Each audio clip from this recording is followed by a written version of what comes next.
12 তারিখ বলে একটা তারিখ আমাদের সামনে আসছে। এই যে আজকের কত তারিখে জিয়ারুল? 10। আগামী 12 তারিখে ফুরফুরায় আমার এক পীরজাদা ভাইজান দাওয়াত করেছে, ওই কোম্পানির এক বড় সাহেবের দাওয়াত করেছে। এই কোম্পানির যে হেড লিডার তাকে দাওয়াত করার সুবাদে তা সেই কোম্পানির এক বক্তা বলছে ওয়াজে যে চলো সব ফুরফুরায় যাব, শক্তি দেখাতে হবে, আমাদের কত শক্তি। হ্যাঁ গো, তোরা কি খ্রিস্টান না তোরা কি অন্য কিছু ইহুদি, না তোরা অন্য কিছু গোপন দল রে? শক্তি দেখাতে ফুরফুরায় যাবি? আজ 100 বছরের ভিতরে দাদা হুজুরের চলে যাওয়াতে নিয়ে এই পর্যন্ত 80-85 বছরের ভিতরে কেউ এরকম বলেছে যে চল ফুরফুরায় শক্তি দেখাতে যাবো? শুনেছেন কখনো? এবং বলেন না, শুনেছেন? কি দুশ্মন রে বাবা, কি দুশ্মন! বলছে ফুরফুরায় নাকি শক্তি দেখাতে যাবে। আল্লাহর ওলিদের কাছে গিয়ে শক্তি দেখিয়ে কেউ পেরেছে? হ্যাঁ, ওদের মুখ পুড়ে যাবে না? যাবে না? এদের মুখে ঝেঁটা মারতে হবে না? হবে না? এদের মুখে জুতো মারতে হবে না?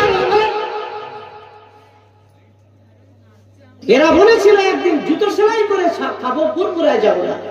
এরা আবার বলছে ফুরফুরায় শক্তি দেখাতে হবে, চল। এরা কারা? ইসলামের দুশমন, ওলিদের দুশমন। ওলিদের দুশমনদের কখনো আশ্রয় নেই পৃথিবীতে, কখনো এদের সমাজে আশ্রয় হবে না। কি কঠিন একটা ব্যাপার এসে গেছে, ভাবতে হবে। এরা ফুরফুরা যখন দখল করতে যাচ্ছে, কি শক্তি দেখাতে যাচ্ছে, মানে দখল করতে যাচ্ছে, তাই বলবো। তা ফুরফুরা যদি শক্তি দেখাতে যায়, কটা লোক ভক্ত আছে সেই ভক্ত নিয়ে দখল করতে যাবে, তাহলে আমরা ঘোষণা দিই যে চল, বাংলার আমার দাদা হুজুরের ভক্ত আছে না নেই? জোরে বলে।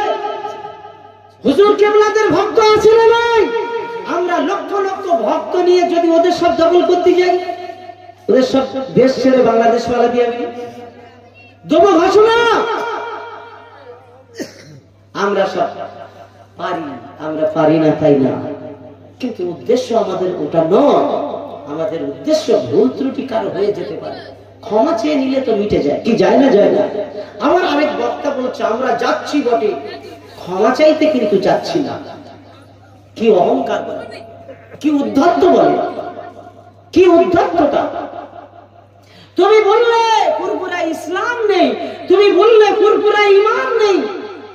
ওরাই বলেছে ফুরফুরা ঈমান নেই, ইসলাম নেই। ফুরফুরা ঈমান ইসলাম আছে না নাই? আপনারা বলুন তো দেখি। আছে। এত উদ্ধত্ত। আজকে বলছে পরিষ্কার জনগণের সামনে যে আমরা ক্ষমা চাইতে যাচ্ছি না। সে এক বক্তা ওদের আছে, জানেন? আমার এক ভাই বলে দিয়েছে ওর পরিচয়টা। হ্যাঁ, কালু মোল্লা। কি মোল্লা? কেলো মোল্লা। কি এখন গ্রামে গঞ্জে সব জায়গায় বলছে কেলো মোল্লা। সে ওয়াজ করতে উঠলি এমন করে হয়েছে, চোখ মুখ দেখিয়ে মানে একাই যেন পৃথিবীর সব শিক্ষিত, আর পৃথিবীতে কেউ শিক্ষিত নেই। আমি কারোর নাম খারাপ করছি না, সোশ্যাল মিডিয়ায় শুনছি তাই বলছি। সোশ্যাল মিডিয়ায় এরকম শুনেছি। জি, কথা বলতে চাইছি আমি। সে এমন শিক্ষার দোহাই দেয়, মনে করে যে আমি সব থেকে বড় শিক্ষিত, আর কিছু শিক্ষিত নেই। এদের সব থেকে ধৃষ্টতা, এদের পৃথিবীতে মনে রাখেন এটা একটা নতুন দলে পরিণত হয়েছে, গোমরাহি দল। এরা নারীদেরকে নিয়ে প্রকাশ্য মেলা বসাচ্ছে, দেখেছেন আপনারা ভিডিওতে? বলেন, দেখেছেন আপনারা? দেখে নেবেন, না দেখেন ছেলেদেরকে বলবেন দেখিয়ে নাও। আরে দাদা হুজুরের আমল থেকে নেই পর্যন্ত, নবী থেকে নেই পর্যন্ত ছেলে আর মেয়ে একসাথে কোনো অনুষ্ঠান করা কখনো দেখেছেন যে শরিয়াতে জায়েজ আছে? এরা করছে, বলছে চলে। قد سمع الله قول التي تجادلك في زوجها وتشتكي إلى الله। এই আয়াতটা তেলাওয়াত করেছে, জানেন? এই আয়াতটা পড়ে দু জায়গা ভুল করে আবার জনগণের সামনে বলছে না আমার এর ভিতরে ভুল হয়নি। قد سمع الله, এখানে আল্লাহ আল্লাহ বলে বলেছে, ও সকল আর ভুল ধরে বেড়ায়। ওই যে কেন মোল্লার কথা বলছি, সকল আর ভুল ধরে বেড়ায়, সকল আর ভুল ধরে বেড়ায়। ও আল্লাহ কোথায় বাড়ি কার পুর হয় ও বেড়া জানে না। ওখানে কি হবে পরে বলছে তুজাদিলুকা ফি যাওজিহা, ওখানে কি যে আছে না জিম আছে? যাওজিহা জিম রয়েছে ওখানে যে পড়ছে সে পড়তে পারে, কারোর ভুল হতে পারে। আমি ওটা নিয়ে কিন্তু এমন কিছু আমার ব্যক্তিগত বিষয় না, ভুল হতেই পারে। কিন্তু কি অবাক অহংকার দেখেন, সববার ভুল ধরে বলবে আমরাই শিখি। এটা মেনে নেওয়া যায়? বলে এটা মেনে নেওয়া যায় কখনো? হয়তো ভুল আছে, কটা ভুল ধরবো? এই ভুল পড়ার পরে বলছে আমি সকলার জিজ্ঞেস করে দেখলুম আমার পড়ার ভিতরে কোনো ভুল নেই। চিন্তা করতে পারো কঠিন ভুল নাকি ওদের লোকজনরা বলেছে কোনো ভুল? যারা নবীর ভিখারির বাচ্চা বলে ভুল হয়নি বলেছে, তাদের কাছে আর অন্য কিছু ভুল হবে? পৃথিবীর যত ভুল আছে আর ভুল না। আল্লাহ এদের উপরে লানত দিয়ে দিয়েছে, অভিসম্পাদ নাযিল করেছে। প্রিয় ভাইরা আমার, সতর্ক করার জন্য বলছি, কি মিথ্যা কোরআন হাদিসের ব্যাখ্যা চলছে জানেন? মিথ্যা কোরআন হাদিসের ব্যাখ্যা চলছে। আমি সারা বাংলার সমস্ত বাবাজি ভাই আমার, ইমানদার মুসলমানকে আমি সতর্ক করে বলছি, মিথ্যা ব্যাখ্যা বলে নিজেদের দলে লোক বাড়াবার জন্য, ফুরফুরার বিরোধী করে দিয়ে নিজেদের দল গঠন করার জন্য চেষ্টা করছে। তাই আমি দিয়ে আজকে এই মাহফিলে বসে সতর্ক করতে বাধ্য হচ্ছি আপনাদের কাছে। নচেত আমার বলার উদ্দেশ্য এক বিন্দু ছিল না।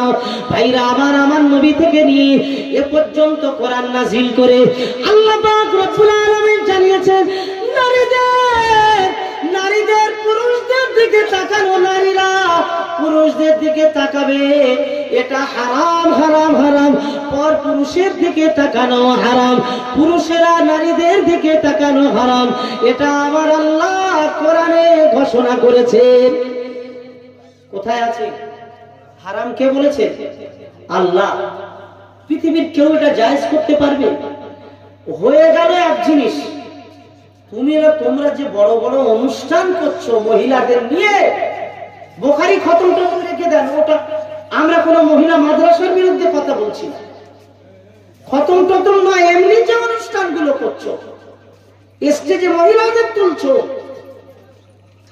তুমি যদি অন্য দলমত হতে আমি একটাও কথা বলতাম না। তুমি আমার দাদা হুজুরের বোর্ড লাগিয়েছো, বোর্ড তোমাকে সরাতে হবে, সরিয়ে করো, আমরা কোনো কথা বলবো না। বসিরাট হুজুরের বোর্ড লাগিয়েছো, বসিরাট হুজুর তিনি লিখেছেন ইসলাম পর্দা নামক কিতাবে যে কঠিনতম হারাম। দাদা হুজুর ওসিয়াতে লিখেছেন যে মহিলাদের শিক্ষা দাও, তবে পর পুরুষের কাছে শেখানো হারাম। কি লিখেছে বলেন? হারাম। তুমি দাদা হুজুরের থেকে বড় জ্ঞানী হয়ে, হ্যাঁ, আল্লামা হুজুরের থেকে বড় জ্ঞানী হয়ে জ্ঞানের ওজন করছো। এই আমরা কথা বলেছি বলে আমার 2 জায়গায় মার্ডারের হুমকি দিচ্ছে। ক জায়গায়? এই ভাঙড় থেকে মার্ডারের হুমকি দিচ্ছে গো, বলে তোরে কেটে টুকরো টুকরো করে দেবো। আর বসিরহাটের এক জায়গায়, সেখান থেকে বিশাল হুমকি। ওই রেকর্ডটা ভাইরাল হয়েছে, আপনারা সবাই ফেসবুক ইউটিউবে পেয়ে যাবেন। আমাকে কেন? হকের কোরআনের পক্ষে কথা বলছি বলে মার্ডার করার ঘটনা দিচ্ছে। আরে মরণ তোর হাতে না, তোর বাপের হাতে। মরণ কার হাতে বলেন? তাই বলে মরণের ভয়ে কি ও মারবে ওই ভয়ে কি বলা বন্ধ করতে হবে না আরো বেশি বলবো? আমার নবীকে এইরকম ভয় দেখিয়েছে না দেখায়নি? আমার নবীকে মারতে গিয়েছিল না যায়নি? কিন্তু যারাই আমার নবীর উপরে হাত লম্বা করেছে মুখ পুড়ে গেছে না যায়নি? সব মুখ পুড়ে গেছে। কোথায় রে? কোরআনের আয়াত সামনে এনে মানুষকে বলছো যে এই তো কোরআনের দলিল, তোমরা এক চোখে দেখতে পাচ্ছ না? এক চোখে দেখতে পাচ্ছ না? এই তো মেয়ের নবীর সাথে কথা বলেছে। নাউজুবিল্লাহ। এই আয়াতটা তুলে قد سمع الله قول التي تجادلك في زوجها وتشتكي إلى الله والله يسمع تحاوركما।